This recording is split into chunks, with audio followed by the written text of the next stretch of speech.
मित्रांनो, शालिनी भक्ती सागरमध्ये तुमचे मनःपूर्वक स्वागत आहे. तर मित्रांनो, तुमच्या बऱ्याच काही कमेंट्स आल्या की ताई देवी भागवत पुराणच सांगा. मध्येच तुम्ही दत्तात्रय पुराण सांगितलं, तर काय प्रॉब्लेम आहे? तर काय अडथळा आला तर प्लीज आम्हाला देवी पुराणच ऐकायचं आहे. तर मला असं वाटलं नवरात्र संपली त्यामुळे मी नवीन काही लावू, तर माझे भाविक भक्त ऐकता या नाही ऐकता, त्यामुळे मी दत्तात्रय पुराण लावलेलं होतं. पण देवी भागवत पुराणाच्या कमेंट्स येत आहे, तर त्याच्यातलेच तुम्हाला आता भाग भरपूर. देवी भागवत पुराण तसं तर भरपूर बाकी आहे, पण जे महत्त्वाचे होते ते मी तुम्हाला, त्याच्यातले अध्याय जे होते तर मी तुम्हाला तितके तुम्हाला ऐकवले. तरी पण राहिलेले आहेत ते बाकीचे या व्हिडिओच्या माध्यमाने आपण ऐकणार आहोत देवी भागवत पुराणच. तर तुमच्या कमेंट्समुळे मला आत्मविश्वास वाढतो आणि नवीन व्हिडिओ बनवायला प्रेरणा मिळते. कमेंट्स करा म्हणजे मला समजेल की तुमची आवड काय आहे आणि तुम्ही काय चाहत आहात या काय ऐकण्याची तुमची इच्छा आहे. कारण मला माहिती नाही की कोण काय ऐकणार आहे काय नाही, पण मी माझ्या मनानेच तुमच्यासाठी या कथा टाकत राहते की तुम्हाला ऐकून जानकारी भेटेल या नवीन काहीतरी तुम्हाला समजेल की काहीतरी आहे या पुराणांमध्ये. तर पुराणांमध्ये दत्तात्रय पुराणमध्ये बी तुम्हाला भरपूर काही माहिती पडलं असेल. जे महत्त्वाचे अध्याय होते तितके मी तुम्हाला 2 भागामध्ये सांगितले, तर बाकीचे नंतर पण सांगून देईल. पण आता आपण आज देवी भागवत पुराणातलाच भाग आपण ऐकणार आहोत. जन्मजयाचे व्यासांना प्रश्न पडला. तर काय प्रश्न पडला ते आपण ऐकूया. श्री गणेशाय नमो नमः. जन्मजयांनी व्यासांना विचारले, भगवान, तुम्ही ज्या देवी यज्ञाचे वर्णन केले ती देवी कशी उत्पन्न झाली? ही अंबा म्हणजे कोण? ही दुर्गा म्हणजे कोण? तिचे स्वरूप कसे आहे? तिचा यज्ञ कसा असतो? तिचे गुण कोणता? ती केव्हा आणि कशा करता प्रकट झाली? हे दयाळा, तुम्ही सर्वज्ञ आहात, तेव्हा या यज्ञाचा शास्त्रोक्त विधी कसा आहे तो मला सांगा. तसेच या ब्रह्मांडाची उत्पत्ती व कशी झाली, का झाली, सविस्तरपणे सांगा, असे जन्मजयांनी व्यासांना प्रश्न केला. तुमच्या एवढं ज्ञान तुम्हाला कोणी दिलं आणि तुमच्या एवढं ज्ञान कोणालाच नाही, तर आम्हाला सांगा की देवी कशी उत्पन्न झाली. आणखी मी असे ऐकले आहे की ब्रह्मा, विष्णू आणि रुद्र या 3 देवताच निर्मिती, पालन आणि संहार करतात. हे तिघही स्वतंत्र आहेत का ते परतंत्र आहेत की देवीच्या आज्ञेमध्ये? ते पण मला सांगा. त्यांना मरण येते की सच्चिदानंद स्वरूप आहेत की अमर आहेत की अजर आहे? आदिभौतिक, आध्यात्मिक, आदिदैविक जी दुःख असतात ती त्यांच्या वाटेला येतात किंवा नाही? हे ते देवाधिपती कालाधीन आहेत की नाही? की ते केव्हा व कोणापासून जन्मले? ही पण माझी एक शंका आहे, तर ती दूर करा. त्यांना आनंद, दुःख, झोप, आळस, कंटाळा असतो की नाही? आमच्यासारखे 7 धातूंचे शरीर त्यांचे पण आहे का? नसेल तर मग त्यांची शरीरे कोणत्या द्रव्यापासून बनलेली आहे आणि त्यांचे वेगवेगळे असे गुण कोणते आहेत?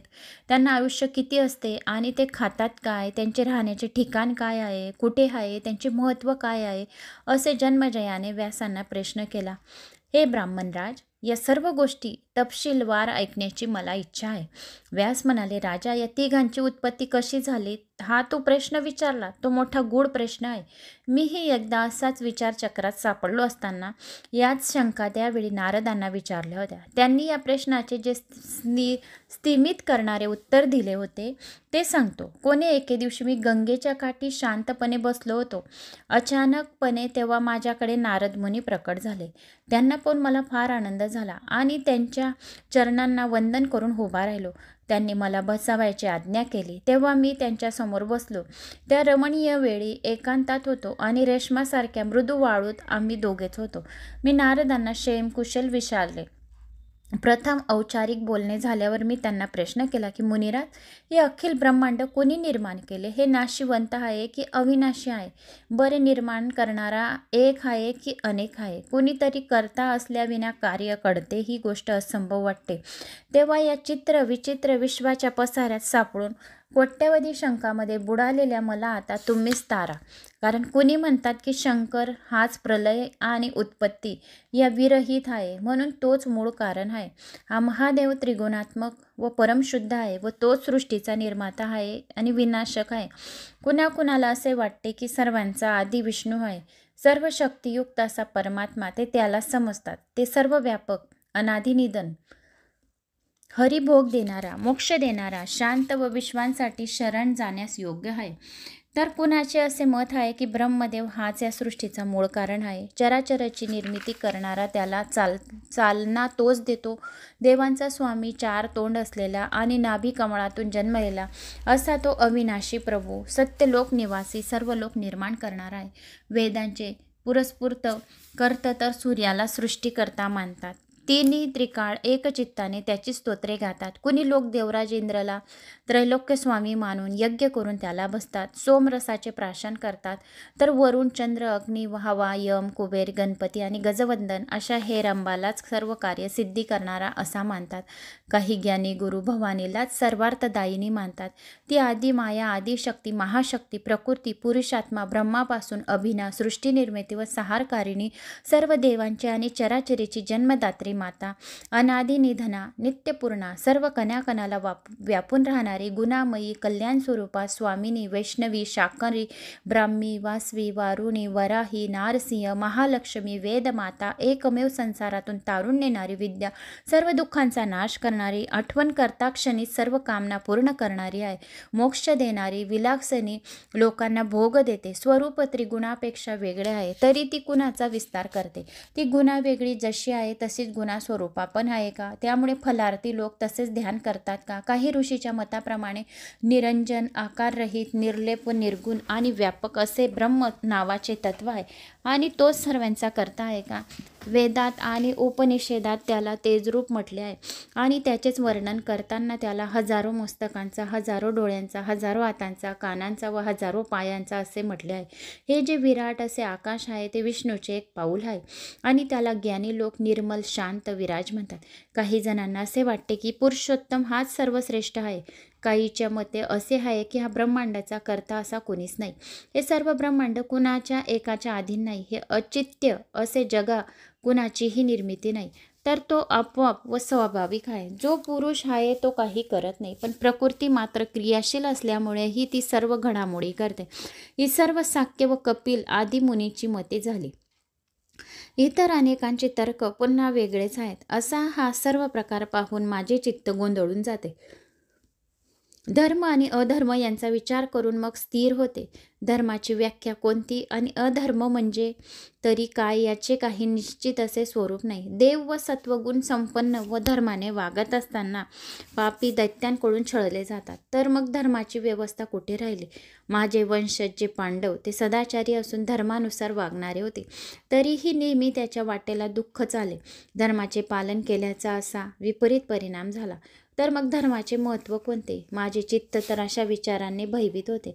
हे महामुनी, तुम्ही सर्व समर्थ आहात, म्हणून माझे सर्व संशय तुम्हीच मिटवून माझे मन निशंक करा. मी मोहरूप समुद्रात गटागळ्या खात आहे, तेव्हा ज्ञानरूपी जहाजाद्वारा मला संसार सागराच्या पलीकडे न्या. व्यासांच्या प्रश्नाचे नारदाने मग उत्तर दिले. व्यास म्हणाले, हे कुरुश्रेष्ठा, जे तुझ्यासमोर प्रश्न आहे तेच मी तुला विचारले असता नारदाने जे उत्तर दिले ते सांगतो आता. नारद म्हणाले, व्यास महर्षी, आता मी कसे सांगू? अहो, पूर्वी मी सुद्धा अशा संशयाच्या चक्रव्यूहात सापडलो होतो. त्यावेळी मी महातेजस्वी अशा पित्याकडे म्हणजेच ब्रह्मदेवाकडे गेलो आणि आता तुम्ही जे प्रश्न मला विचारले ते मी त्यांना विचारले. मी विचारले, पिताजी, हे सर्व ब्रह्मांड तुम्ही उत्पन्न केले की विष्णूने, किंवा हे कर्तृत्व रुद्राचे आहे? तेव्हा मला सत्य काय ते सांगा. त्याचप्रमाणे कुणाची आराधना करावी आणि सर्वोत्कृष्ट असा प्रभू कोणता आहे? मी या मोहसागरात अडकलो आहे, तरी माझा संशय दूर करा. शंकेमुळे चित्त चंचल होते, शांती मिळत नसते. तीर्थस्थानी, देव अगर इतर साधनात मन रमत नाही. परमतत्व जाणले की तोपर्यंत शांती मिळाल्याचे नावच नको. अनेक ठिकाणी विखुरलेल्या चित्ताला शांती कुठून मिळणार? मी कुणाला भजावे, कुणाला पूजावे, कुणाचे पूजन करावे, कुणाचे स्मरण करावे, कुणापाशी जावे, कुणाचे स्तवन करावे, कोणत्या देवाची आराधना करावी की त्याच्याने माझ्या मनातल्या सर्व इच्छा पूर्ण होतील? मी सर्वेश्वर कोण हे तर जाणतच नाही. या माझ्या प्रश्नांवर ब्रह्मदेवांनी उत्तर दिले. ते उत्तर असे, माझ्या पुत्रा, तुझा प्रश्न फार अवघड आहे. याचे निश्चयात्मक उत्तर देणे विष्णूही देऊ शकणार नाही, तर मी काय सांगणार? पण तू बुद्धिमानी आहेस, तेव्हा थोडे सांगतो. जे लोक आसक्त आहे त्यापैकी कोणालाही हा प्रश्न उलगडणार नाही, परंतु जो विरक्त, निरंगाहारी आहे असे त्यालाच हा उलगडा होणे शक्य आहे. असो, पण पूर्वी एकदा कल्पांताच्या वेळी हे सर्व चराचर जगत नष्ट होऊन सर्वत्र फक्त महासागर होता, एकही जीवजंतू नव्हते. तेव्हा पंचभूते व तन्मात्रा निर्माण झाल्या. त्यातून एक कमळ उगले. त्या कमळातून माझा जन्म झाला. त्यावेळी सूर्य, चंद्र, वृक्ष, लता काहीच नव्हते. तेव्हा त्या कमले खेसारीत बसून मी विचार करू लागलो की मी कुणापासून जन्मलो, माझा जन्मदाता कोण, पालनकर्ता कोण, माझा सहारकर्ता कोण बरे असावे. जमीन तर कुठेच दृष्टीला पडत नाही. मग हे पाणी कशाच्या आराधावर टिकले आहे आणि कशाच्या आधारावर टिकले आहे. परंतु ज्या अर्थी हे कमळ उगले आहे त्या अर्थी त्याच्या मुळापाशी चिखल असायलाच पाहिजे आणि जे ते जमीनसुद्धा आवश्यक असेल असा विचार करून मी त्या कमळाच्या देठाच्या आराधनाने त्या पाण्यात उतरलो. मी 1000 वर्षापर्यंत पुढे पुढे चालतच होतो, तरीही जमिनीचा कुठेच पत्ता लागला नाही. त्यावेळी अशी आकाशवाणी ऐकू आली की तप कर, तप कर. तेव्हा मी 1000 वर्ष तपश्चर्या केली. तपश्चर्या करीत असताना दुसऱ्यांदा आकाशवाणी झाली की उत्पन्न कर, उत्पन्न कर. ते शब्द ऐकून मी संभ्रमात पडलो की काय उत्पन्न करायचे व कसे उत्पन्न करायचे. अशा अवस्थेत असताना 2 महाभयंकर मधु व कैटभ नावाचे 2 राक्षस उत्पन्न झाले. माझ्याबरोबर ते युद्ध करणार ही गोष्ट माझ्या लक्षात तेव्हाच आली की मी घाबरलो. तेव्हा मी कमळ नाळेच्या आधाराने पुढे गेलो आणि पाहतो तर काय एक अत्यंत तेजस्वी असा पुरुष दिसला. त्याचे शरीर ढगाप्रमाणे निळ्या रंगाचे होते. कमरेला पितांबर वस्त्र नेसले होते. शेषशय्यावर पहुडलेला होता. त्याच्या गळ्यात वनमाळा होते. त्याला 4 हात होते. हातात शंख, चक्र, गदाधर, कमळ अशा 4 गोष्टी होत्या. त्या शेषावर अतिशय शांतपणे गाढ झोपी गेल्या होत्या. योग निद्रेने घेरलेल्या अशा त्या पुरुषाला पाहिले आणि नारदा कसे सांगू, मी अतिशय काळजीत पडलो. आता जीव वाचवण्यासाठी काय करावे. त्यावेळी मी त्या योग निद्रेला हाक मारली. तेव्हा ती देवी त्याच्या शरीरातून बाहेर पडून आकाशात अंधारातच उभी राहिली. तिचे सौंदर्य कल्पनातीत होते आणि तिच्या अंगावर तेजस्वी असे अलंकार होते. ती देहातून निघून जाता क्षणी तो जनार्दन उठून बसला. त्याने 2 राक्षसांची 5000 वर्षापर्यंत युद्ध केले. शेवटी आपली मांडी विस्तारून त्यावर तो दोघांचा वध केला. त्याच वेळी तेथे भगवान रुद्र येऊन दाखल झाला. आम्हा तिघांनाही आकाशात त्या देवीचे दर्शन झाले. आम्ही तिची स्तुती केली. तेव्हा ती परमाशक्ती बोलती झाली.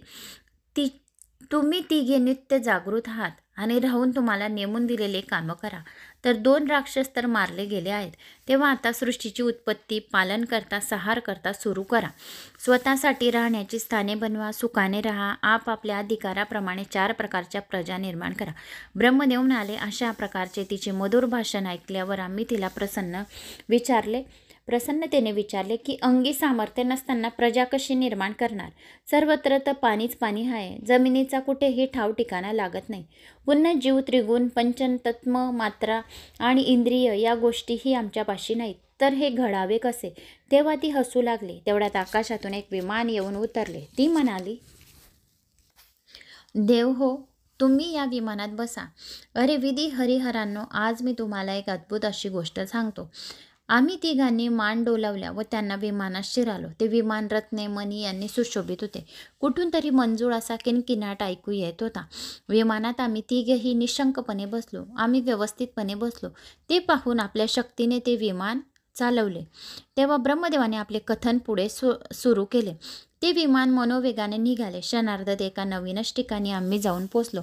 तेथे प्रलय जलाचा मागमुसू नव्हता. आम्हाला मोठे नवल वाटले. तेथे फळांनी लगडलेल्या वृक्षांवर कोकिळा गात होत्या. जमीन, पर्वत, बागा वगैरे अतिशय मनोहर होत्या. नद्या, विहिरी, तलाव, झरे, पुरुष व स्त्रिया वगैरे होत्या. यज्ञशाळा, गोपुरे, घरे, रस्ते यांनी ते नगर नटलेले होते. ते पाहत असतानाच आमच्या मनात आले की अरे, हा तर स्वर्ग आहे. एवढा विलक्षण स्वर्ग कुणी बरे निर्माण केला असावा. तेथे आम्हाला शिकारीसाठी बाहेर पडणारा इंद्र दिसला. आम्हाला असे दीडमय झालेले पाहून जगदंबेने पुन्हा मनोवेगाने विमान चालवले आणि पुन्हा निमिषार्धात आम्हा एका निरनिराळ्या देशात जाऊन पोचलो. तेथे नयन मनोहर असे नंदनवन होते. पारिजातकच्या झाडाखाली कामधेनू उभी होती. तिच्याजवळ 4 सुळे असलेला हत्ती होता. याशिवाय मेनका आदी करून अप्सराच्या थवेच्या थवे आनंदाने हसत, नाचत, गात फिरत होते. शेकडो यक्ष, गंधर्व, विद्याधर दिसले. मंदार वाटिकेत शांत फिरत होते. तेथे इंद्राणीसह इंद्र पाहिला. वरुण, सूर्य, अग्नी, कुबेर, यम वगैरे देवतांनी भरलेला तो स्वर्ग पाहून आम्ही चकित झालो. तेव्हा भोयांनी खांद्यावर घेतलेल्या एका पालखीत बसून प्रसन्न असा देवराज बाहेर आला. आम्ही असे आश्चर्यात पडलो असतानाच पुन्हा विमान जे उडाले ते एका ब्रह्मलोकात जाऊन उतरले. तेथे एक निराळीच कुणीतरी ब्रह्मदेव असलेल्या पाहिले. नारायणाला मोठे नवल वाटले. ब्रह्मदेवाच्या सभेमध्ये सर्व वेद सर्व अंगासहित पूर्ण रूपाने उपस्थित होते. मग ब्रह्मदेव म्हणाले, इतके सांगून विष्णूने पुनश्च बोलला, आपण सर्व हिच्यासमोर जाऊया, तिला नमन करूया. ही श्रेष्ठ महामाया आम्हाला वर देईल. समजा हिच्या सेवकांनी जर आम्हाला अडवले तर तेथेच थांबून आपण भक्तिपूर्वक स्तुती गायन करू. असे विष्णूचे मत ऐकून आम्ही तिघांनी विमानातून उतरून आनंदाने पुढे गेलो. ओम असा उच्चार करीत आम्ही जाऊन तिच्या दरवाजासमोर उभे राहिलो. त्या देवीने आम्हाला पाहून स्मित हास्य केले आणि त्याच क्षणी आम्ही तिघेही स्त्रिया झालो. आम्हाला सुंदर स्त्रीरूप मिळाले. अंगावर आभूषणे झळकू लागली. मग आम्ही तिच्या अगदी जवळ गेलो. तीही कृपादृष्टीने आम्हाला निहाळत होते. आम्ही हात जोडून पुढे झालो. एकमेकांना पाहू लागलो. अनेक रत्न जडवलेले असे कोटी सूर्याप्रमाणे लखलखीत असलेले तिच्या पायाखालील आसन आम्ही पाहताच राहिलो. हजारो दासी चित्रविचित्र रंगाची वस्त्रे नसून देवीची सेवा करीत होते. कुणी गात होते, कुणी नाचत होते, कुणाच्या हाती वाद्य होती तर कुणी उपासना करीत होतं. नारदा, यापेक्षाही जे मोठे आश्चर्यकारक दृश्य पाहिले ते त्या देवीच्या पायाच्या बोटाच्या नखात सर्व चराचर ब्रह्मांड होते. त्यात विष्णू होता, रुद्र होता, वायू होतं, सूर्य होते, अग्नी, यम, वरुण, त्वष्टा, कुबेर, इंद्र, पर्वत, महासागर, नद्या, गंधर्व, अप्सरा, चित्रकेतू, नारद, तुमरू, हू, अश्विनी कुमार, सिद्ध, वसु, पित्तर, गण, आदी, नाग, किन्नर, भुजंग राक्षस हे सर्व देवीच्या पायाच्या नखामध्ये तिच्या नखात संपूर्ण हे व्यापलेले होते. कमळात बसलेला विष्णू आणि दोघे मतुक कैटभ राक्षस सुद्धा तिच्या पायाच्या नखात होते. मला कळलेच ना की मी काय पाहत आहो. विष्णू व शंकर याचीही अवस्था माझ्यापेक्षा वेगळी नव्हती. तेव्हा मात्र आमच्या अंतःकरणात प्रकाश पडला. हीच ती विश्वाला जन्म देणारी आई. आम्ही असे तेथे 100 वर्षापर्यंत राहत होतो. तिच्या दासींनी सुद्धा आम्हाला त्याच्या समोर सामावून घेतले. एकदा विष्णूने त्या भुवनेश्वरीची स्तुती गाण्यास आरंभ केला. तो बोलू लागला, हे प्रकृती विधाती, कल्याणी, कामदे, वृद्धी करे, सिद्ध करुणी रूपिणी, सच्चिदानंद रूपिणी, संसार तारिणी, पंचकृता विधाती, अशा भुवनेश्वरी तुला आम्ही वारंवार नमस्कार करतो. सर्वांची आधार रूपिणी आणि गुप्त रूपात राहणाऱ्या तसेच अर्धमात्रेची अर्थरूपा, हृदयात राहणारी प्राणशक्ती स्वरूपा देवी, तुला माझे पुन्हा पुन्हा नमस्कार असो. मला आता पूर्णपणे कळून चुकले आहे की सर्व जग तुझ्या आधाराने उभे आहे. तूच याची निर्मिती आणि लय करणारी आहेस. हे अशा प्रकारचे सामर्थ्य फक्त तूच आणि तुझा प्रभाव पण फार महान आहे. निश्चितपणे तूच सर्व लोकस्वरूप आहेस. या सत आणि असत जगाचा विस्तार तूच करतेस आणि पुरुषाला तू दाखवतेस. तू 16 तत्वांचे स्वरूप घेतेस आणि 7 लोकही वसतेस. खरोखर एखाद्या जादूगराप्रमाणे हा तुझा मनोरंजनासाठी उभारलेला सर्व खेळ वाटतो. प्रत्येक वस्तूच्या अंतरंगात तूच आहे आणि त्या सर्वांना चालना देते. शक्तीविना कोणतेही कार्य पुरुषांकडून होणे असंभव आणि म्हणून ज्ञान पण असेच सांगतात. प्रत्येक वस्तू ही नाव आणि आकार या 2 गोष्टींनी युक्त असते आणि नावही तूच, रूपही तूच, म्हणून तुझी गती अबाधित असे आहे. तू माझ्या प्रभावाने सर्व चराचराला आनंद करते, सर्वांना प्रकट करते, सर्व कल्पांताच्या वेळी सर्व काही नष्ट करून टाकतेस. अशा तुझ्या वैभवाचा ठाव तरी कधी कुणाला लागले काय? तूच मधुकैटभांना आमचे संरक्षण केलेस, ब्रह्मांडाचा विस्तार करून घेतलास, आम्हाला सुखी केलेस आणि तुझ्या दर्शनाचा प्रभाव तर फार मोठा आहे. तर मी, रुद्र आणि ब्रह्मा किंवा दुसरा कोणीही तुझे अनंत स्वरूप जाणू शकणार नाही. आम्ही या ब्रह्मांडात दुसरे ब्रह्मा, विष्णू, शंकर हे पाहिले. तर मग अशी ब्रह्मांडे तरी किती असतील आणि त्यात किती विधी हरिहर असतील ते तुलाच माहिती. तेव्हा आता मी एवढे मागतो की तुझे हे रूप माझ्या अंतरंगी असावे, माझ्या मुखामध्ये असावे, तुझे नाम वसावे, तुझ्या शुभ चरणाचे दर्शन असावे, नित्य दर्शन मला घडावे. आम्ही तुला आमची स्वामिनी मानतो, आमची कुलदेवी मानतो. तसेच तू आम्हाला आमचे दास समज आणि आम्हाला मायलेकरांचा संबंध नित्य असाच असू दे, असा आशीर्वाद दे. हे जगदंबे, या सर्व विश्वाची उत्पत्ती तूच जाणतेस आणि अंतिम गतीही तूच जाणतेस. तेव्हा तुझ्या पुढे आम्ही काय बोलावे?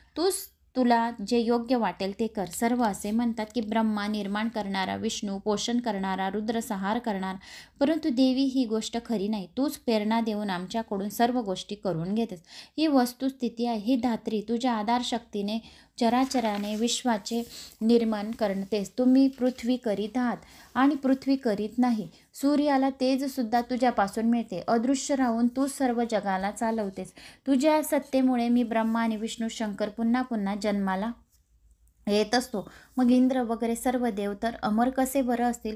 तूच विश्वाची जननी आहे. कायमपणाने राहणारी तूच आहे. सनातनी प्रकृती तूच आहे. तू भवानी आहे. पुराण पुरुषावर दया करतेस. मी आता जाणले. तर असे नसेल तर मग माझे खरे स्वरूप मला कळणार नाही आणि मग मीच प्रभू अनादि ईश्वर असा अहंकार मला देईल. बुद्धिवंताची बुद्धी ती तूच होय. शक्तिमानेची शक्ती तूच आहेस. तूच कीर्ती, तेज, तुष्टी, लक्ष्मी आणि ज्ञान देणारी आहेस. वेदांचे मूळ जे गायत्री तूच. तसेच स्वाहा, स्वदा, गुणमयी, अर्धमात्रा वगैरे सर्व काही खरोखर तूच आहेस. देवांदिकांच्या रक्षणासाठी वेदशास्त्रे तूच निर्माण केले आहेस. तू प्रपंचाची अशी चित्रविचित्र रचना करण्यामागचा तुझा खरा हेतू मात्र प्रत्येक जीवाला मुक्त देणारी आहेस. खरे पाहू गेल्यास जशा समुद्राच्या पाण्यावर लाटा उठतात तसेच अविनाशी अशा ब्रह्मातून हे जीव उत्पन्न होतात. त्यांना मुक्ती मिळवून देण्याकरताच हा सर्व खटाटोप तू करीत आहेस. या तुझ्या खेळाचे ज्याला ज्ञान होते त्याला मात्र मग तुझे खरे स्वरूप कळते व या विश्वरूपी नाटकाच्या याच्यापुरता शेवट होतो. या भ्रमरूपी समुद्रातून बाहेर काढणारी केवळ तूच. म्हणूनच हे अंबिके मी तुला सदोसदी शरण आली आहे. काल खोटा असून दुःखदायक मात्र आहे. तेव्हा तू मला सुख दुःख रहित आणि माझे रक्षण कर. हे महाविद्ये देवी तुला मी नमस्कार करते आणि प्रार्थना करते. सर्वतदायिनी शिवे तू खरोखरच ज्ञानाची आहे.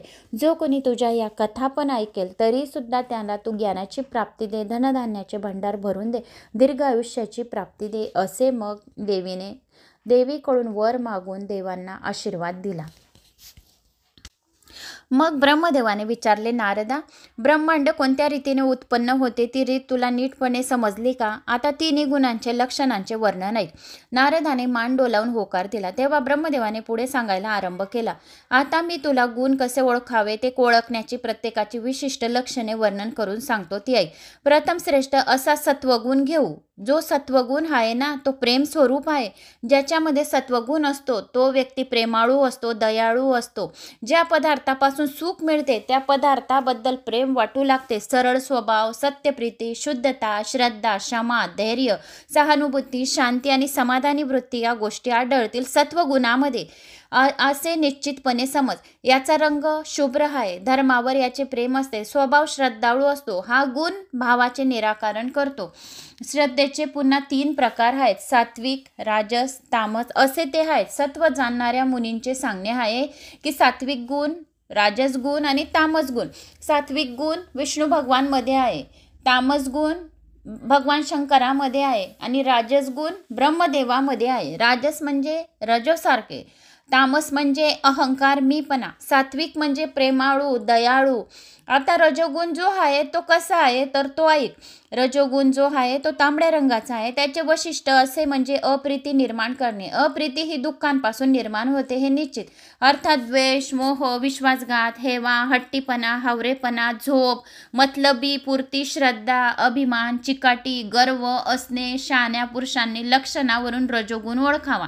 रजोगुण ज्याच्यामध्ये आहेत, आपण स्वतः कसे आहेत हे सुद्धा आपल्याला माहिती राहतं की कोणता गुण आपल्यामध्ये आहे. तर तुम्ही ओळखा आता 3 गुणांपासून तुमच्यामध्ये कुठला गुण आहे आणि जर तुमच्यामध्ये तो जो गुण खराब असेल तो आजपासून सोडा आणि सत्वगुण आपल्या शरीरामध्ये प्रवेश करा. रजोगुण तांबड्या रंगाचा असतो. तो अर्थात म्हणजे मोह असतो, त्याला लालची असतो आणि कपटी असतो, श्रद्धावान नसत, अभिमान असतो त्याला खूप, चिकाटी असते, गर्व असतो. हे रजोगुणाचे आहे, राजासारखे गुण. तमोगुणाचा रंग काळा आहे, हा चुकीचा मार्ग दाखवणारा राहतो, म्हणजेच दुःखदायक आहे.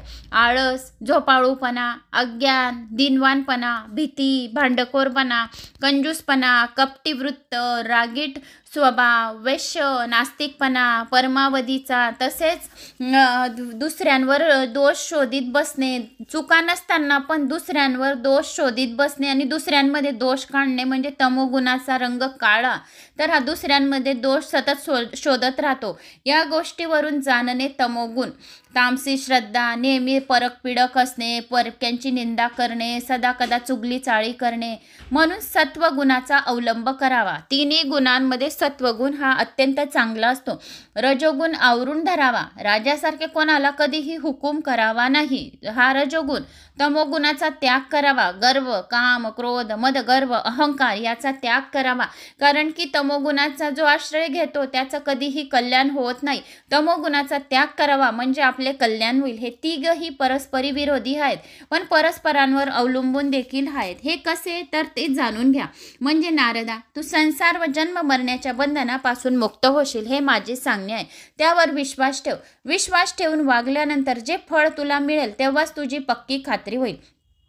हे महाबुद्धिमंता, श्रवण व दर्शन या तिन्हीमुळे निश्चित फलांची प्राप्ती होते, असे शास्त्रांमध्ये सांगतात.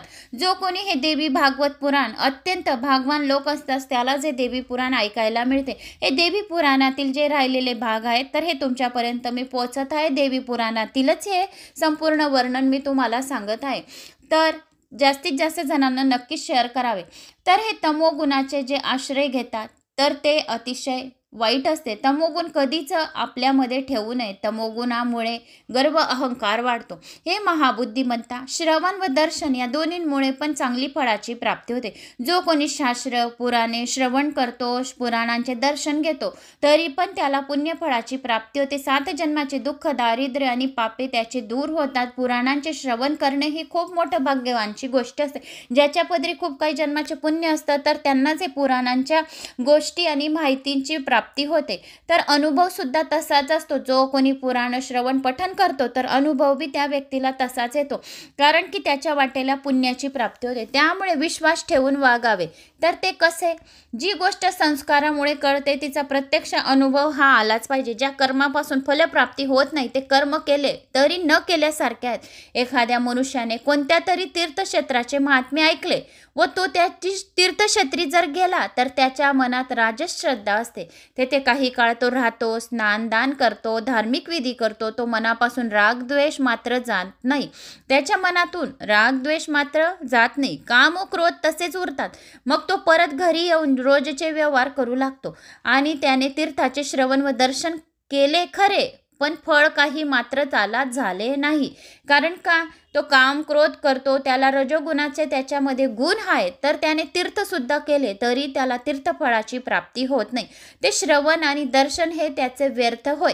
मुनिवरा, तीर्थाचे फल पापनाश हे होय नक्की. तीर्थाचे फळांचे पापनाश असते, पण तो कसा वागला पाहिजे याच्यावर सुद्धा निर्भर आहे. ज्याप्रमाणे शेतीचे फळ अन्न होय, त्याचप्रमाणे काम क्रोध वगैरे विकार, लोभ, मोह, हो, देश, प्रेम, मद, हेवा, ईर्ष्या, क्षमा, अशांती ही सर्व पापी आहेत. जोपर्यंत या गोष्टी तुमच्या मनातून नष्ट होत नाही तोपर्यंत तो पापीच असतो. जर तुमच्या मनातून काम क्रोध मद मत्स्य लोभ गर्व अहंकार नाहीसा केला आणि तीर्थयात्रा करून आले तर तुम्हाला त्या तीर्थाचे फळ मिळेल असे देवीने सांगितले. आणि तीर्थक्षेत्रात जाऊनही जर तुमच्या मनात हे विकार निघून गेले या नाही गेले तर तुम्हाला त्याची पुण्यफळाची प्राप्ती होईल. तर तो सर्व खटोपट शेतकऱ्यांप्रमाणे निष्फळ आहे. जशी पुन्हा एका शेतकऱ्यांचे ओबाडदोबाड जमीन आहे, नांगरून सपाट केली, पण त्याने उत्तम प्रतीचे खूप बीज पेरले, अहोरात्री त्याने कष्ट केले, त्या तयार पिकाचा वाघ कोल्हे वगैरे सारखे जंगली जनावरांनी फळशा पाडला, सर्व कष्ट त्याचे फुकट गेले. अशाच प्रकारे तीर्थयात्राचे श्रम सुद्धा फळ मिळतं या नाही मिळत। जर तुम्ही काम, क्रोध, मोह, द्वेष, प्रेम, गर्व, ईर्ष्या, अक्षमा, अशांती ही पापे जर तुम्ही नष्ट केली तर तुम्हाला तीर्थाची फळांची प्राप्ती होईल। शास्त्रांच्या अभ्यासामुळे सत्वगुण वाढच लागतो। त्याचे फळ म्हणजे तामस गोष्टीविषयी विरक्त उत्पन्न होते। रजोगुण व तमोगुण हे दोन्ही माणसांवर जबरदस्तीने हल्ला करतात। लोभ हा माणसाला रजोगुणी बनवतो, मग तो माणूस सत्व आणि तम याचा तिरस्कार करतो। मोहांपासून तमोगुण प्रबळ होतो आणि मग अशा माणसाला सात्विक व राजस गोष्टींविषयी नावड उत्पन्न होते। हेच तुला आणखी स्पष्ट करून सांगतो। जेव्हा कुणा एकाच्या ठिकाणी सत्वगुण प्रबळ होतो तेव्हा त्याची वृत्ती धार्मिक बनते। रजोगुण व तमोगुण याची जी फळे असतात त्यांची त्याला पर्वा नसते। सात्विकपणाने मिळणारे उत्पन्न तो स्वीकारतो आणि मग त्यातून यज्ञासारखी धर्मकृत्ये करतो। सात्विक भोगांची इच्छा करतो, राजस भोग तो नाकारतो, मग तामस भोगांविषयी तर बोलायलाच नको। अशा प्रकारे प्रथम रजोगुणाला जिंकून घेतल्यानंतर मग तो तमोगुण जिंकता येतो। त्यावेळी शुद्ध सत्वगुण मनात उरतो। जर रजोगुण प्रबळ झाला तर सनातन धर्मचरण न करता राजस गोष्टीच्या आवडीमुळे वेगवेगळे आचरण करतो। त्याचे फळ म्हणून त्याला राजभोग मिळतात। तेव्हा त्याच्या मनात सत्व व तम या गुणांचा मागमूसही राहत नाही। जेव्हा तमोगुण प्रबळ होतो तेव्हा तो वेद व धर्मशास्त्र यांना मानित नाही, त्याची वृत्ती तामसी होते। कुमार्गाने धन जर मिळवले, इतरांचा विश्वासघात करून जर तो पुन्हा तशाच प्रकारे खर्च करत राहिला, त्याचे कुठेच शांती मिळत नाही। तो दुर्बुद्धी, सत्व, रज यांना जिंकून मनसोक्तपणाने वागतो। सत्व व रज किंवा तम एकेकटे व स्वतंत्र राहत नाही, मिळून मिसळूनच असतात। सत्वगुण, रजोगुण, तमोगुण हे मिळून मिसळून असतात। यांना जोडीनेच राहावे लागते। ज्याप्रमाणे स्त्री व पुरुष एकमेकांचे आकर्षण असते त्याप्रमाणे जोडीने हे राहावे लागते, त्याप्रमाणे हे राहतात। रज हा सत्वाशिवाय व सत्व हे रजोगुणाविना कधीच नसतो आणि तमोगुणा वेगळे दोन्ही राहत नाही, परस्पर एक दुसऱ्याला पूरक आहे, एकमेकांच्या कार्यात सहाय्य करतात। जशी घडा करण्यात माती असते त्याप्रमाणे बुद्धीमध्ये एकमेकांना प्रकट करतात। उदाहरणार्थ देवदत्त, विष्णुमित्र, यज्ञदत्त याप्रमाणे। रजोगुणाबरोबर सत्व आहे तसंच सत्वाबरोबर रज आहे, तमोगुणाबरोबर सत्व, रज दोन्ही असतात। मग नारद म्हणाले की हे सर्व ऐकल्यावर मी पिताजींना पुन्हा विचारले। नारदाने ब्रह्मदेवांना विचारले। नारदांनी विचारले, पिताजी तुम्ही गुणांचा जो परिचय करून दिला त्या अमृतरूपी तुमच्या वाणीने माझी तृप्ती अद्याप झाली नाही, मला काही समजलं नाही। तरी पण माझी अजून काही चिन्ह जे असतील ते मला स्पष्ट करून सांगा, म्हणजे माझ्या चित्ताचे समाधान होईल। मग व्यास म्हणाले, नारदाच्या या विनंतीवरून ब्रह्मदेवांनी पुढे सांगण्यास सुरुवात केली की ते म्हणाले, नारदा ऐक, मी तुला त्रिगुणांच्या आणखी खुणा सांगतो, पण त्याचे संपूर्ण स्वरूप मीही जाणत नाही, तरीही शक्य तेवढे तुला सांगतो। निव्वळ सत्वगुण असा कुठेच आढळणार नाही जो इतरांबरोबर मिश्रित असतो। एखादी सुंदर स्त्री दागिने घालते व आपल्या गोड हावभावांनी नवऱ्याची आवडती होते, मग माता पिता बांधव यांनाही ती प्रिय होते, तिच्या सवती मात्र दुःखी असतात। तसा सत्वगुण जेव्हा स्त्रीपणा पावतो तेव्हा रजोगुण आणि तमोगुण यांची वृत्ती वेगळीच असते। तसेच रजोगुणाला स्त्री तत्वाची प्राप्ती झाल्यावर सत्वगुण व तमोगुण यांच्या प्रवृत्ती बदलतात। हे तिन्ही गुण जर एकमेकात न मिसळता स्वतंत्र राहिले असते तर ते आपल्या मूळ स्वरूपाप्रमाणेच टिकले असते, पण त्यामुळे सृष्टीत विविधता मात्र निर्माण झाली नसते। म्हणून परस्पराशी सकर होऊन अनेक विपरीत प्रकार दिसतात। कुणीतरी एक स्त्री असते, ती रूपवती, मर्यादाशील, गोड बोलणारी, तरुण, कामशास्त्रात निपुण व धार्मिक वृत्तीची, पतिव्रता, त्यामुळे नवऱ्याला सुख देते, पण तिच्या सवतींना मात्र दुःख होते। पतीला मोहात पाडीत असून तिला लोक मात्र सात्विक प्रवृत्तीची म्हणून ओळखतात। म्हणूनच सत्वगुणाच्या दुसऱ्या गुणांशी जेव्हा संयोग होतो तेव्हा त्याच्या मूळ स्वरूपात फरक पडतो। एकच सैन्य असतो, पण ते चोरांमुळे त्रासलेल्या साधूंना आनंददायक वाटते आणि चोरांना मात्र दुःखदायक। उदाहरण तुला समजवतो। जसे पावसाळ्यात मोठमोठ्या ढगांनी आकाश भरून जाते, तो दिवसा अंधार पडतो, विजेची कंठळ्या वाजवणारी गर्जना होत असते व मुसळधार असा पाऊस पडतो, मग तेव्हा लोकांवर वातावरणाचा वेगवेगळा परिणाम होतो।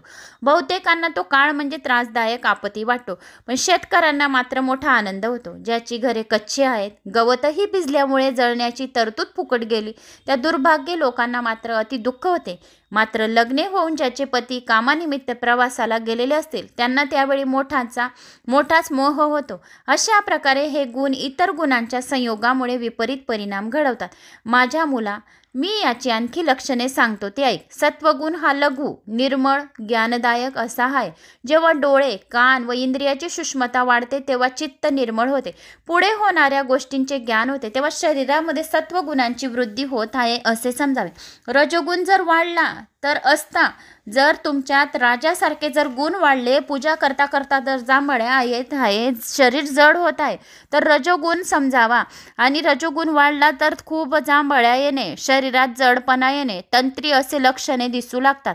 मग असा तो माणूस वादविवाद करण्यासाठी निमित्त शोधत राहतो. ज्याला जांभळ्या येतात, शरीर जड राहतो, तो वादविवादसाठी निमित्त शोधत राहतो.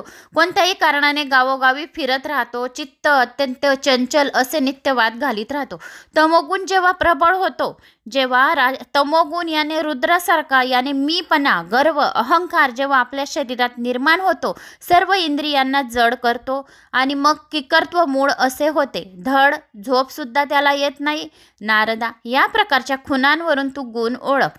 नारदाने पुन्हा विचारले, पुन्हा की पितामह, आपण मला जी लक्षणे सांगितली ती तर समजली, परंतु मला हे समजत नाही की परस्पर विरोधी स्वभावाचे हे गुण एकत्र येऊन एखादी घटना कशी घडवतात. हे एकमेकांचे शत्रू एकत्र येऊन कार्य कसे करतात. कारण शत्रू कधी एकत्र झाले आहेत का असे होत नसते. ही मोठी नवलाची गोष्ट वाटते. तेव्हा मला हे नीटपणे समजावून द्या. ब्रह्मदेवाने उत्तर दिले, पुत्रा, मी आता जे सांगणार आहे ते ध्यानपूर्वक आहे. तुला मी दिव्याच्या उदाहरणाने हा विषय स्पष्ट करून सांगतो. तेल, वात आणि ज्योत ही तिन्ही ज्यावेळी एकत्र येतात त्यावेळी त्याला दिवा असे नाव मिळते आणि त्याच्यामुळे वस्तू दिसते. आता परस्पर विरोधी स्वभावाचे तीन वस्तू म्हणजे तेल, वात आणि अग्नी जेव्हा एकत्र होतात तेव्हा एखादी वस्तू दाखवण्याचे कार्य करतात की नाही. नारद म्हणाला, मला हे सत्यवती पुत्रा व्यासा, हे गुण प्रकृतीतून उत्पन्न होतात आणि सृष्टीच्या उत्पत्तीला कारण तेच आहेत. ही गोष्ट मी पूर्वीही ऐकली होती. जन्मजयाला म्हणाले, अशा प्रकारे मला नारदांनी गुणाची लक्षणे व त्याची कामे सविस्तरपणे कथन केली. रजोगुण, तमोगुण आणि सत्वगुण. तर रजोगुण ब्रह्मदेवामध्ये, सत्वगुण विष्णुदेवामध्ये, तमोगुण शंकरामध्ये. तर असे हे तीन प्रकारचे गुण होते. तर ते ब्रह्मदेवाने नारदाला सांगितले. हा सूत आणि असत असा प्रपंच ही मायाच उभारीत असते. विष्णू, रुद्र, सूर्य, चंद्र, अश्विन कुमार, 8 वसु, कुबेर, अग्नी, वरुण, वायुदेव, त्वष्टा, पूषा, कार्तिकेय, गणेश हे सर्वजण शक्तियुक्त असतात तेव्हाच आपापली कामे करू शकतात. हे मुनीश्वरांनो, जर ज्याची शक्ती निघून गेली तर त्याला श्वासासही करता येत नाही. चलन वलन करण्याची गोष्ट तर दूरच आहे. तेव्हा तीच परमेश्वरी या जगाची मागणी कारण आहे. हे जन्मजया, यासाठी तू यज्ञ कर, तिचीच आराधना कर, दृढ भक्तिपूर्वक शास्त्रोक्त विधीने देवीची पूजा कर. महाकाली, महालक्ष्मी, महासरस्वती ही तिचे रूप आहेत. तीच भूतमात्राची स्वामिनी आहे. सर्व कारणाची मूळ कारण आहे. ती शांती आहे. सर्व मनोकामना पूर्ण करणारी आहे. आनंदाने सेवा करण्यास योग्य आहे. दयाळू आहे. तिचे नाव घेताच बरोबर आपल्याला सर्व जे काही पाहिजे असेल त्याची इच्छा कामना पूर्ण होते. यापूर्वी ब्रह्मा, विष्णू, महेश तिचीच सेवा केलेली आहे. आत्मविजयी, मोक्षार्थी व योगी तिलाच बसतात. चुकून माकून न कळत जरी अस्पष्ट असे तिचे नाव मुखात आले, ओम ऐं ह्रीं क्लीं चामुंडाय उच्चै नमः, या मंत्राचा जर आपण जप केला घरात 108 वेळा तर त्याचे मनोरथ सर्व लवकरात लवकर पूर्ण होतात. कोणी एकेकाळी कुणा एकाच्या तोंडून वाघाला पाहून भ्याल्यामुळे एम एम असा उच्चार झाला तर खरा भगवतीचा उच्चार एम असा अनुस्वार युक्त आहे. परंतु त्या तशा चुकांच्या उच्चाराने ही देवी प्रसन्न होते. चुकूनही तुमच्या मुखातून एम निघून गेला तरी पण आपल्याला कोटी सहस्र आपण जप केले याची आपल्याला पुण्यफळाची प्राप्ती होते. त्याच्या मनातल्या इच्छा कामना सर्व काही पूर्ण होतात. मला आता विद्वानांच्या सभेमध्ये त्याचे उदाहरण नेहमी ज्ञानी लोक सांगत असतात.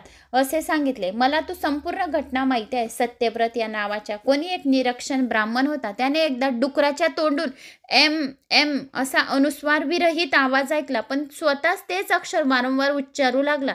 तर तशा उच्चाराने देवी प्रसन्न झाली त्या डुकरावर आणि आणि त्याला मोक्ष मिळाला. मग दयाळू होऊन तिने त्याला कवीमध्ये श्रेष्ठ असा स्थान दिले. म्हणून जो कोणी आपल्या घरामध्ये ओम एम ह्रीं क्लीं चामुंडाय उच्चय नमः या मंत्राचा जो कोणी जप करेल त्याच्यावर देवी भगवती अंबा माता प्रसन्न होऊन त्याच्या सर्व इच्छा कामना पूर्ण करेल असे देवीने सांगितले. तर ह्या एम अक्षराच्या पण एवढं महत्त्व सांगितलेले आहे. मग आता उथत नावाच्या मूर्ख ब्राह्मण पुत्राची जन्म कहाणी सांगताय. मग जन्मजयाला फार उत्कंठा वाटल्यामुळे त्याने उथत त्याचा सर्व वृत्तांत ऐकण्याची इच्छा व्यक्त केली. त्याने विचारले की तो सत्यव्रत कोण होता, त्याचा जन्म कुठे झाला, तो होता तरी कसा, ही सर्व हकीकत मला सांगा.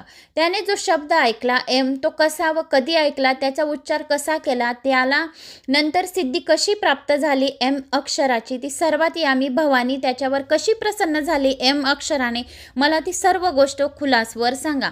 मग सूत म्हणाले. जन्मजयाचा तो प्रश्न ऐकून व्यासांनी सांगण्यास सुरुवात केली. ते म्हणाले, मग ऐक राजा, ती पुरातन काळातील घटना आहे. ती मी मुनींच्या समाजात ऐकली आहे.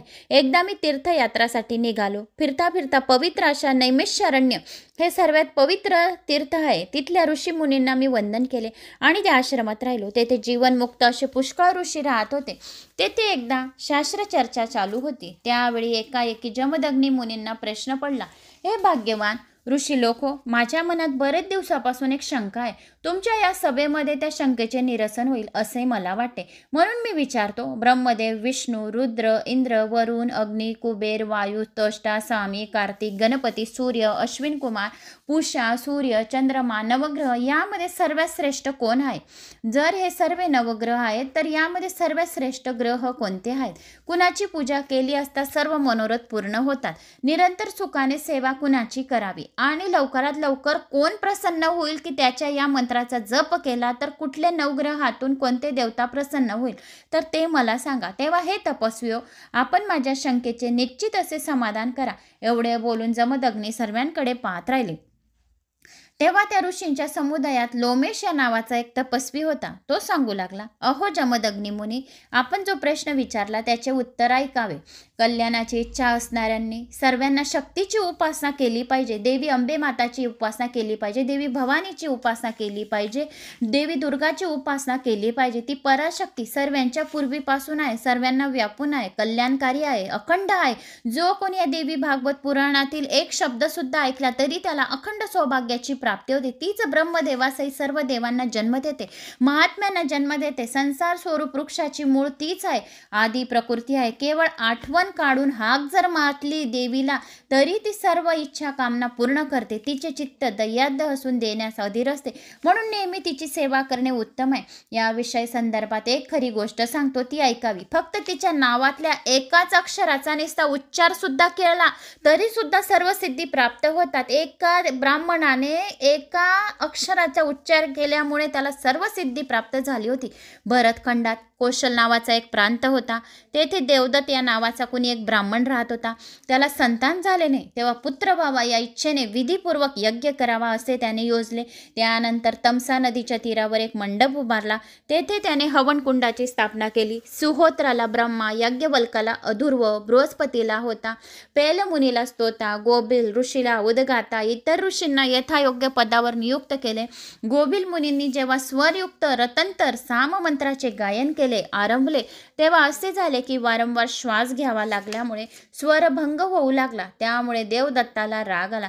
तो गोभिलाला बोलला, हे मुनीमधील मुख्य गोभिला, स्वरभंग करणारा, तू मूर्ख आहेस. अरे, मी पुत्रप्राप्तीसाठी हा होम हवन यज्ञ करत आहे आणि तू मंत्रोपचार अशुद्ध का करतोस? सर्व समक्ष असा अपमान झाल्या कारणाने गोभिलाला संताप अनावर झाला. त्याने शापवाणी उच्चारली, तू मला मूर्ख म्हणतोस तर तुला होणारा मुलगा सुद्धा मूर्ख होईल.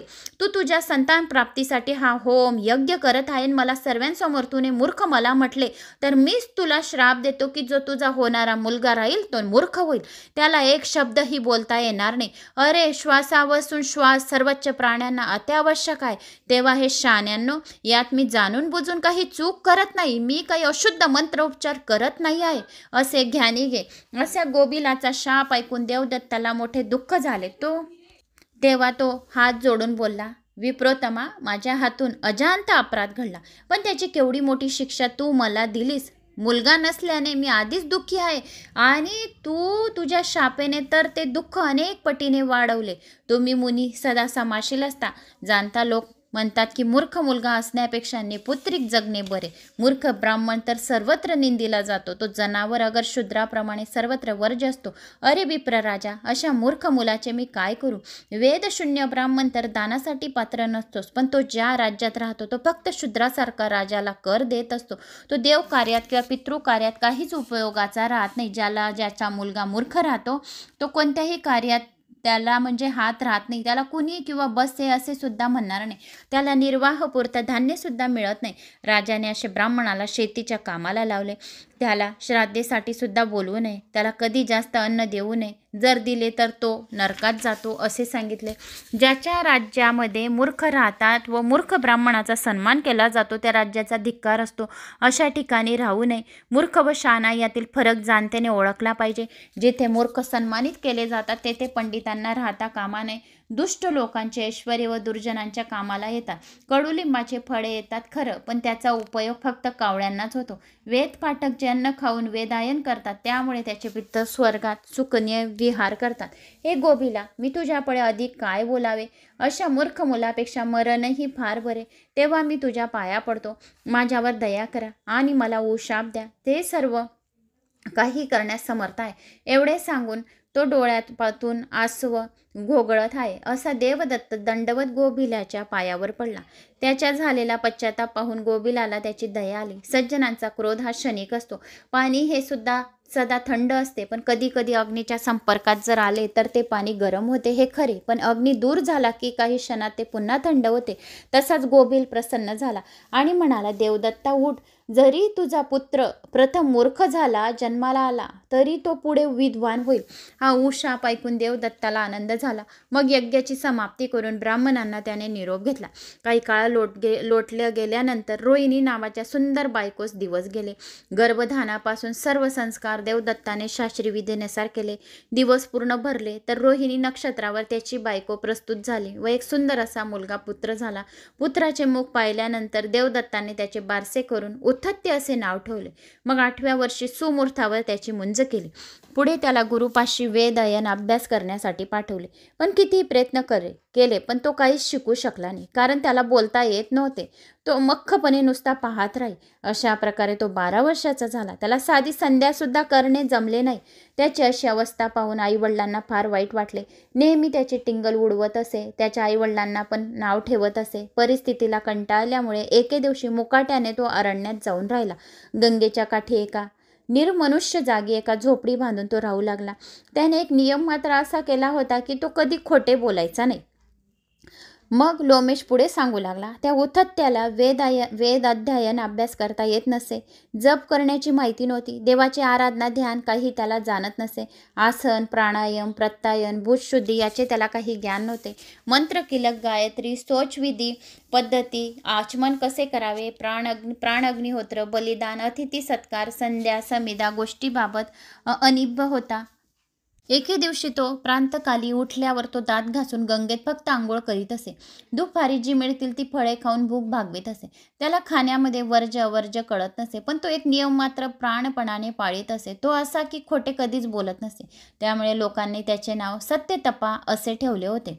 सत्यव्रत असे ठेवले होते. तो कुणाचेही हित अथवा अहित करीत नव्हता. कसलीही भीती न बाळगता सदैव आपल्याच विचारात मग्न राहत होता. त्याला वाटे की हे कसले आयुष्य माझ्या वाटेला आले आहे. मी इथे दुःखात दिवस काढतोय. मूर्खाचे जाणणे निरर्थक, त्यापेक्षा मरण आले तर मला बरं होईल असा तो 12 वर्षाचा मुलगा म्हणत होता. पण ते तरी कधी येईल? माझ्या नशिबामुळे मी असा मूर्ख झालो, त्याशिवाय दुसरे कारण असणार नाही. मला मनुष्याचा जन्म मिळूनही व्यर्थ आहे.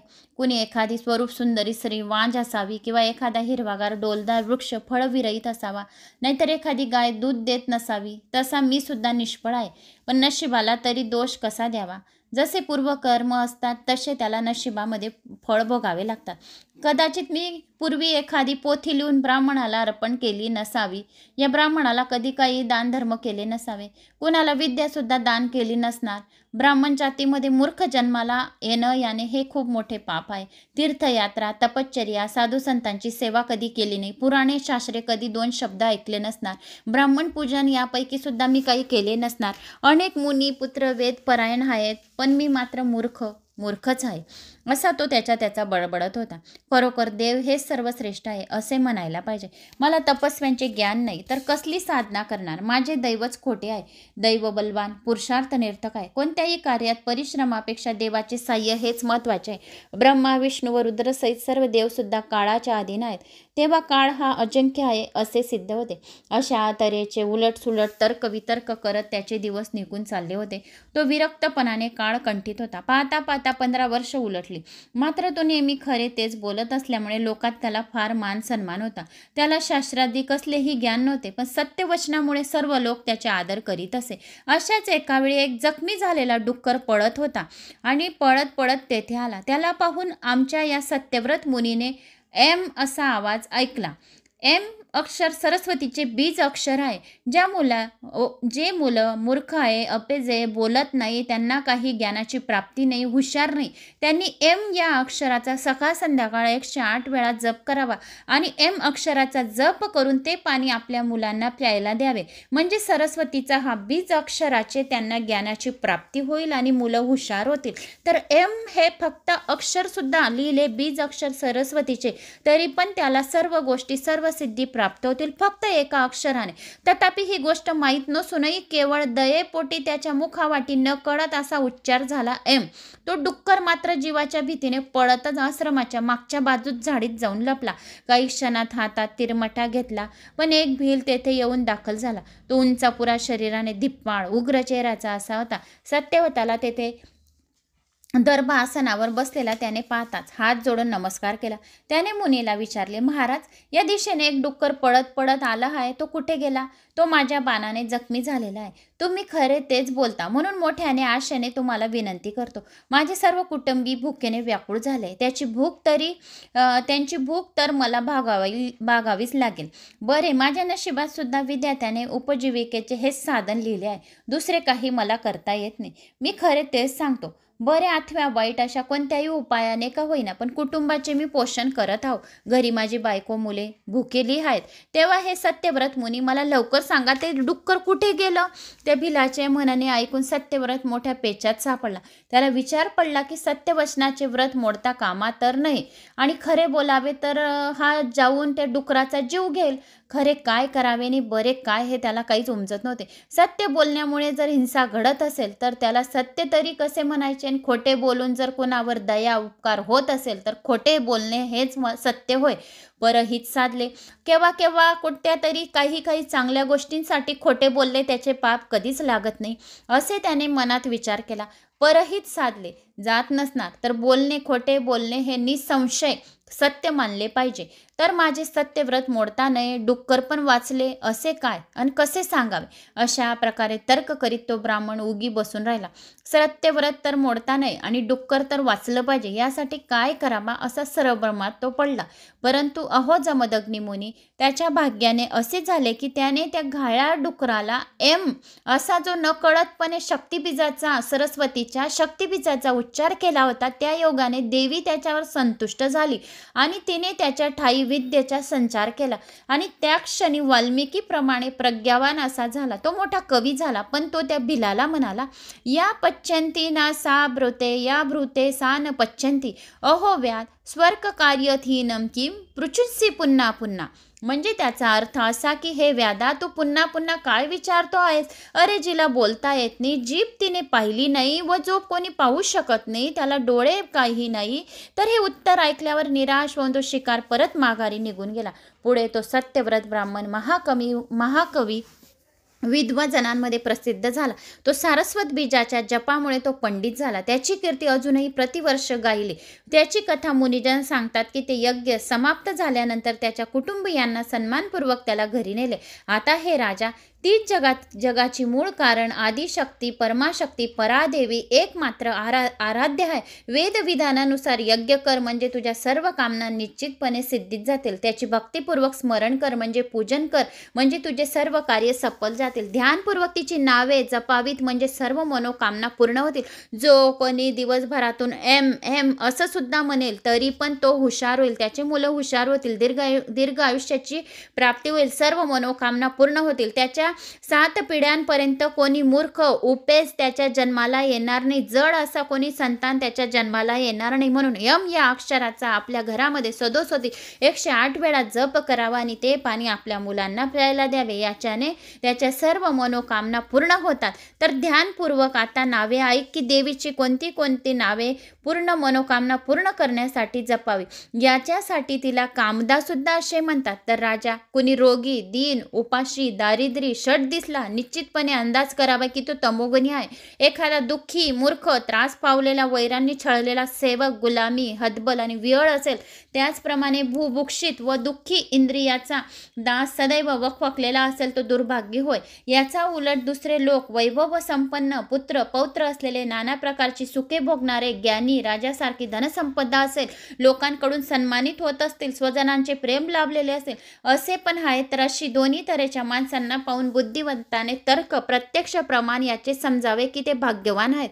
त्यांनी पूर्वी केलेल्या अंबे मात्याच्या सेवेमुळे त्यांना राज सन्मान प्राप्त होतो, धनसंपदा प्राप्त होते, त्यांची मुलं हुशार राहतात आणि त्यांना दीर्घ आयुष्याची प्राप्ती होते, वैभव संपन्न होतात. तर ह्या त्यांच्या देवीच्या कृपेच्या आशीर्वादामुळे, अंबेच्या सेवेमुळे, देवी पुराण ज्याने ज्याने श्रवण केले, पठन केलंय, त्यांच्या जन्मात कधीही दुःख, दारिद्र्य या त्यांच्या 72 पिढ्यांपर्यंत कोणी संतान मूर्ख अचेत जन्माला येणार नाही. जो देवीच्या भागवत पुराणाच्या या पाठाचं जर श्रवण मात्र केलं तरी त्याच्या घरातील जे लोक जेवढे आहेत ते अतिशय हुशार राहतील, दीर्घ आयुष्याची प्राप्ती होईल, राज सन्मान त्यांना प्राप्त होईल, त्यांच्या कुळामध्ये कोणी दुःखी राहणार नाही, दारिद्र्य राहणार नाही. तर सर्वांनी देवी अंबा मातेची सेवा करावीची आणि बीज मंत्र सरस्वतीच्या यम या मंत्राचा अक्षराचा जप करावा.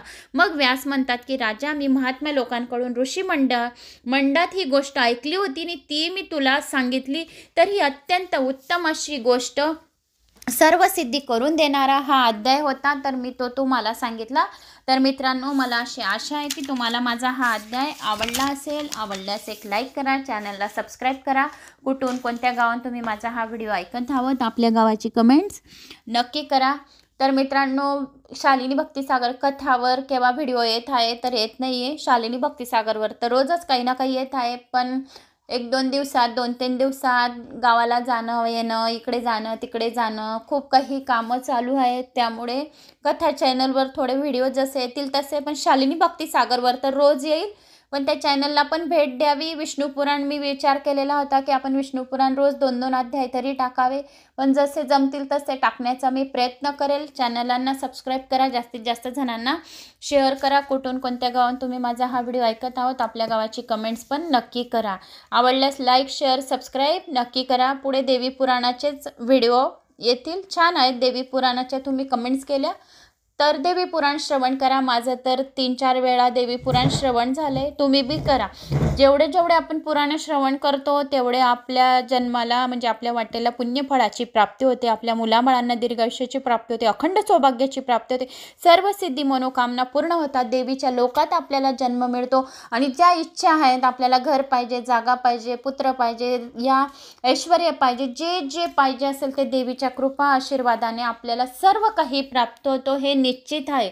तर मित्रांनो, लाईक, शेअर, सबस्क्राईब